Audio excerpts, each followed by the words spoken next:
All right, welcome to the second video. We're going to go through a little bit of what reflective wondering, a reflective essay looks like. I'm going to go ahead and read this slide for you, and then I'm going to get you started on your reflection. A reflective essay is a brief prose work, just writing, in which an author presents his or her thoughts or feelings, or reflections, about an experience or an idea.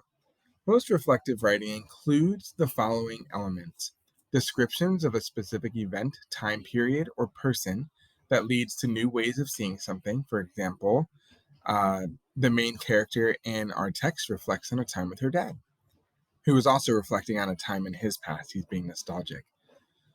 Dialogue or other storytelling elements that convey experiences in valid ways. Again, there's a lot of storytelling occurring in this text. Is our gain also our loss? Informal language with a thoughtful quality.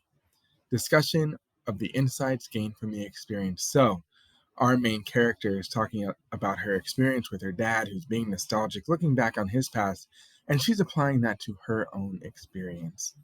So, in our Is Our Gain Our Loss, Kaylin Lash thinks deeply about her father's experience growing up at a time when technology was not as advanced.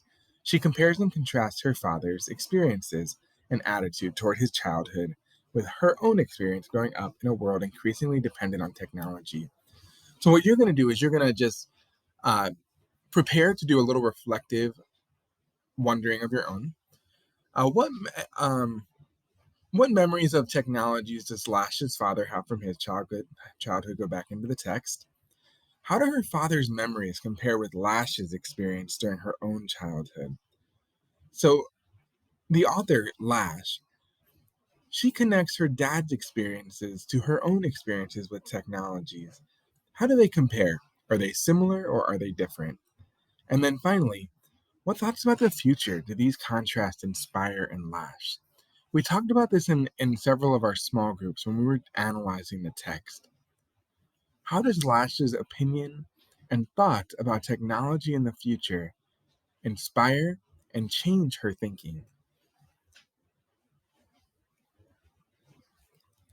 Finally, I would like you to just finish with a one paragraph response to Lash's thoughts at the end of the blog. Consider the following questions. You can answer one of these super well, or you can answer both of them in 5 to 7 sentences. Do you think people will continue to look fondly back at the technology of their youth? For example, 50 years from now, when you are over 60 years old, do you think that you will look fondly back on the game that you love, Roblox, your PS5, your smartphones?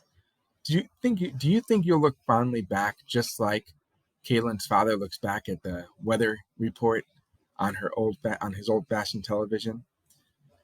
Or will they view current technology as a current problem as Kaylin's father does? How do you think your thinking will either change or stay the same about technology in the future? Go ahead and use this space to reflect. Share your learning and your changes in your thinking based on reading this text.